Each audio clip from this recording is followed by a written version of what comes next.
মহাদান কর্মসূচিতে আপনারা আমাকে ডেকেছেন এবং যেভাবে আন্তরিকতা সহকারে আপনারা সম্মান জানিয়েছেন তার জন্য আপনাদের প্রত্যেকের কাছে এই সংঘের সমস্ত আধিকারিকদের কাছে আমি কৃতজ্ঞ। ধন্যবাদ জানাই সংগঠনের সমস্ত পদাধিকারীদের। এই সংগঠনের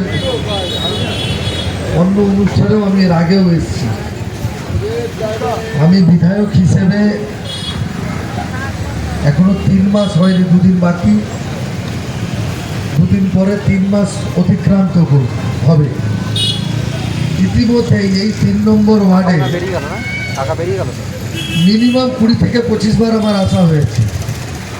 আপনাদের এই ক্লাবের অনুষ্ঠান, এর আগে শেতলার পুজোতেও আমি এসেছি আপনাদের কাছে।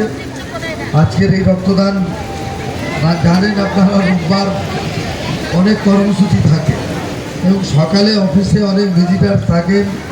যেহেতু কলকাতা কর্পোরেশন রিজর্ভ, তাই 6টি ওয়ার্ডের লোকজনই সেখানে আসেন বিভিন্ন সার্টিফিকেটের জন্য, তাই বেশিক্ষণ থাকতে পারবো না। বিদায় নেব আপনাদের অনুমতি নিয়েই। বিজ্ঞান অনেক উন্নতি করেছে, প্রযুক্তি আজকে অনেক কিছু নতুন নতুন ভাবে গবেষণা করে অনেক বিকল্প খুঁজে বের করেছে, কিন্তু আজও স্বাধীনতার 75 বছর অতিক্রান্ত আমরা আমাদের দেশ পৃথিবীর কোনো দেশ যারা নিজেকে উন্নততম বলে দাবি করে,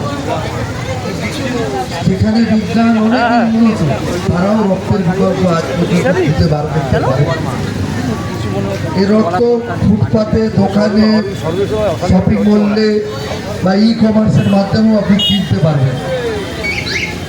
এই রক্ত যখনই প্রয়োজন হবে আপনাকে কাউকে না কাউকে দান করতে হবে। আমরা যারা এখানে আছি, একজন সুস্থ মানুষ বছরে 4 বার রক্তদান করতে পারে। যে বা যিনি রক্ত দিচ্ছেন তার জন্য কোনো প্যারামিটার নেই, 45 কেজির ওপরে ওজন হলেই হবে। বিগত 90 দিনের মধ্যে কোনো সংক্রামক ব্যাধি যদি না হয়ে থাকে তিনি অনায়াসেই এই রক্ত গ্রহণে অংশগ্রহণ করতে পারেন।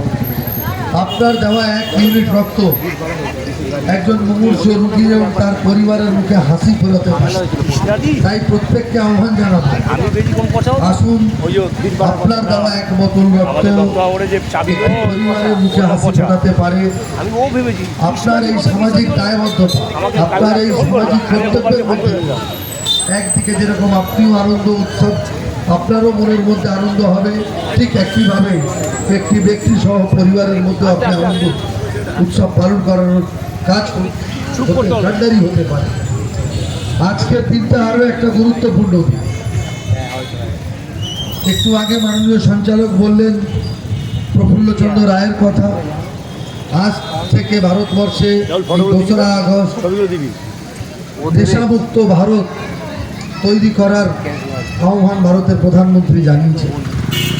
এখন যদি আপনারা ভারতের প্রধানমন্ত্রীর ফেসবুক পেজে যান, দেখুন সেখানে তিনি বলছেন যারা যুব সমাজ এখানে রয়েছে তাদেরকে তিনি আহ্বান জানাচ্ছেন যে ড্রাগ ফ্রি ইন্ডিয়া, বিকশিত ভারত গড়ার লক্ষ্যে আগামী দিনে আজকের যারা যুবক তারাই আগামী দিনে দেশটা চালাবে। তারা যদি নেশামুক্ত হতে পারে তাহলে তার পরিবার নেশামুক্ত হবে, তার পরিবার নেশামুক্ত হতে পারলে সমাজ নেশামুক্ত হবে, সমাজ নেশামুক্ত হলে দেশ এবং রাষ্ট্র নেশামুক্ত হবে। সেটা বিকশিত ভারত গড়ার লক্ষ্যে অত্যন্ত জরুরি। তাই আমি প্রত্যেকের কাছে আহ্বান জানাবো, পাইকপাড়া শেতলা সংঘ দ্বারা আয়োজিত আজকের এই রক্তদানে সকলে অংশগ্রহণ করুন এবং আমি তাদের শুভেচ্ছা জানাবো যে তারা প্রত্যেকবারের মতো এবারও তারা তাদের এই দায়িত্ব কাঁধে তুলে নিয়েছেন এবং একই সঙ্গে তারা গরিব মানুষের জন্য তারা বস্ত্রদানের আয়োজন করেছেন। তাদের প্রত্যেককে ধন্যবাদ জানাই। এই ধরনের অনুষ্ঠান আপনারা বারবার করুন। যারা এখনও প্রান্তিক মানুষ, যারা উন্নয়নের থেকে এখনও পিছিয়ে পড়েছে, যেখানে সরকার পুরোপুরি তাদের পাশে দাঁড়াতে পারছে না, এরকম প্রান্তিক মানুষের পাশে আপনাদের সংগঠন দাঁড়াচ্ছে। আপনারা সত্যি প্রণম্য, আপনাদের প্রতি অনেক অনেক অনেক কৃতজ্ঞতা যে আপনারা নিজের এই সামাজিক দায়িত্ব পালন করছেন। সবাই ভালো থাকুন, সুস্থ থাকুন। আমাকে বেরিয়ে যেতে হবে, তাই বিদায় নিচ্ছি। ক্ষমা চাইছি, ইচ্ছে থাকলেও আমি আর বেশিক্ষণ থাকতে পারছি না, তাই বস্ত্রদান সূচনা করিয়ে আমি বিদায় নেব। সবাই ভালো থাকবে।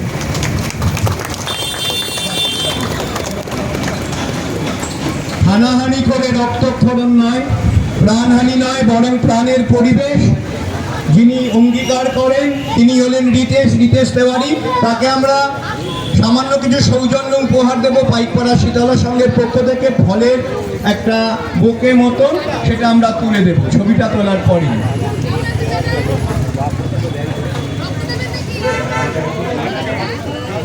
একটা ফলের সৌজন্য উপহার। অতিথিকে সবসময় মিষ্টিমুখ করাতে হয়, আমরা মিষ্টিমুখ অর্থাৎ ফল, এখানে ফল আমরা